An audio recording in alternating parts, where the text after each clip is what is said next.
Hi guys, and welcome back. So today I'm doing a finished watercolor illustration, which I'm really excited about because it's been a little while since I've done one that's more refined like this and that I've put in the time to get a really cleaned up and detailed line work. So I was really excited to work on this one. I actually was really nervous to start painting it. I really liked the line work on her and I was excited about it, and I knew that I wanted the background to be a galaxy. I wanted it to be spacey so that there would be some interest behind her and it would kind of correlate with her floating there, but I didn't want it to be grabbing for attention. I wanted it to be the secondary read for the image. So she would come first and then the background. And I haven't really done a lot of like galaxy type textures in watercolor. I actually tend to prefer avoiding textures with my watercolors. I like it when there's just really smooth blending and I can just have flat washes and then I put another wash and blend it out. I like it when it's very controlled and it has one unified color throughout. So actually trying to like blend the colors and make it look textured and like a galaxy was something, like I said, I have no experience in. So before I started working on this, I made sure that I did a lot of practice. I did a lot of these little tiny squares where I went in and I tried different techniques to get different types of textures. I actually ended up trying a little bit of like real drip alcohol on the paint, and the alcohol just kind of makes the paint remove itself from where you drop it so that there's a little bit of a ring around it, and that was a cool texture effect, but I didn't end up using any alcohol, and I tried some salt and I actually didn't end up using salt either. But it was really good to be able to try different textures and how I like different techniques and different brushwork and how they came together. It was definitely extremely helpful because the first one that I did, I felt really unhappy with. I did not like how it looked. The colors were muddy and they were blending together and the texture just was not what I liked.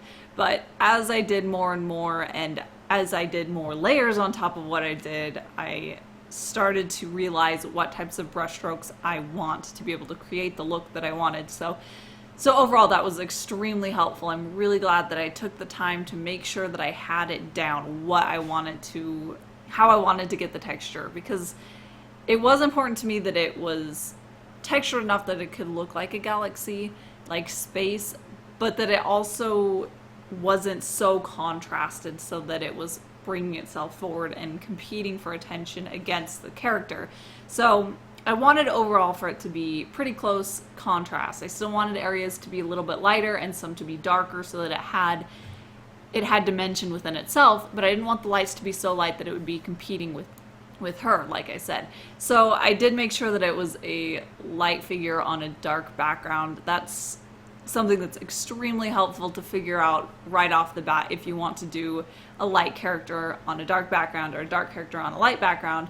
And the reason why a lot of people, especially me, like to do that, to think that way, is that it makes sure that the contrast is reading so that your character comes through, you can clearly see her, you can see the silhouette that they're creating. And that's just really, really important for characters to have a strong silhouette that you can read. So yeah, it's a good thing. I'm trying to think through that first, make sure that I know where the values are going to be and where the darks are going to be concentrated at and where the lights are going to be concentrated at, and that way I can really control where the eye's moving, where the focus is of the piece, and I just really love figuring that out and making sure that I have it all worked out before I dive in and start working on it, because then I know that the final product will at least be able to read well because I figured out the values. So before I even started painting, I showed really quickly some color comps that I did for this piece. And color comps are extremely important for watercolor. I feel like that's probably one of the biggest differences between the workflow that I have for digital as opposed to watercolor, because if it's digital, I get everything down, I flat it, and then I can manipulate the colors throughout the entire creation process of the piece. So I never do color comps because they're just unnecessary, because I can change it and I always do change it.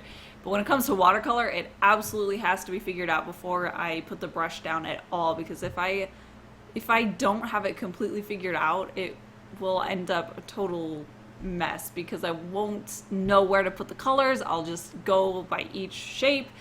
Basically, it's just It's completely necessary to have the color comps, and I really actually love doing the color comps. That's one of my favorite parts.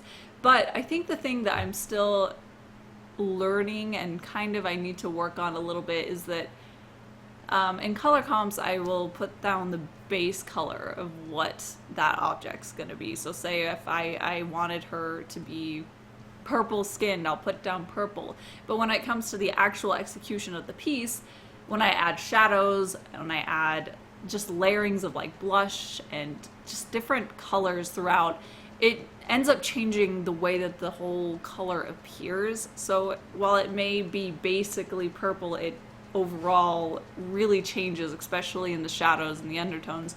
And I think that's probably the thing that I need to try to work on a little bit more, is figuring out and planning the layers when I do the color comps, because it does oftentimes change that a little bit. And so far I think I've been okay at it, because I tend to choose one paint color to use for the shadows, and obviously I'll manipulate it depending on what the color actually is that I'm painting.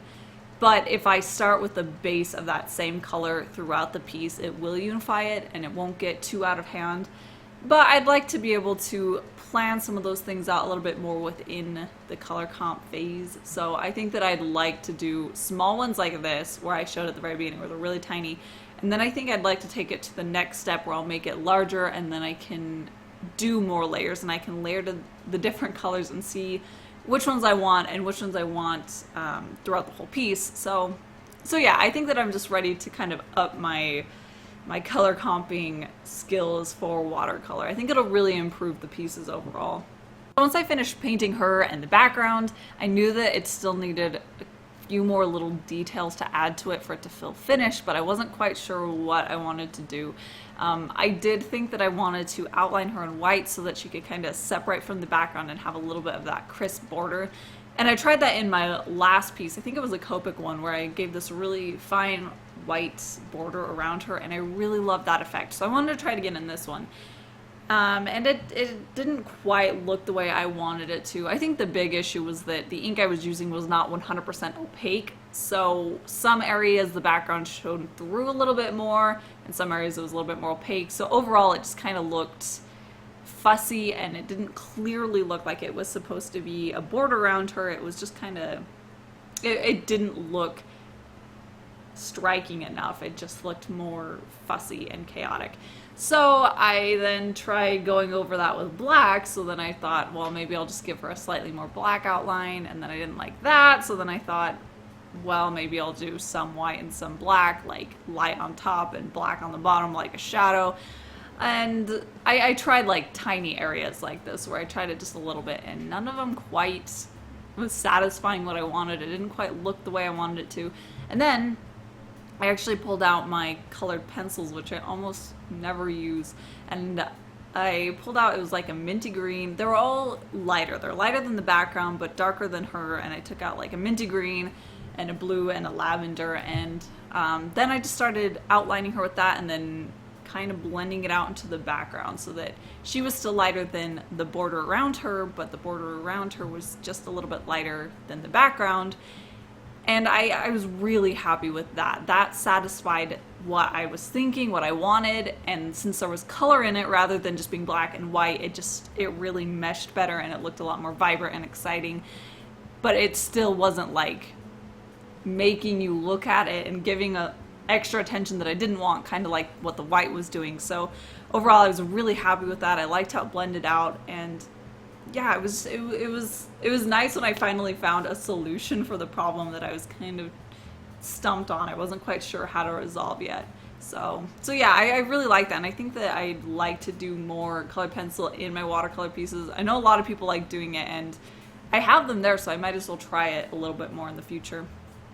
And that is everything for this piece. I really feel like I improved a lot because of this piece, because I had to teach myself a few new techniques and processes, especially like for the texture and the space, and I feel really good, like I've solved problems and I'm going to do a better job in my future watercolor pieces. So it's always exciting when I can take away from a piece and feel like I've improved. But like I said, that is pretty much it. Thank you so much for watching, and don't forget to hit subscribe and check out my little art shop right below me, and I will see you in my next video. Bye.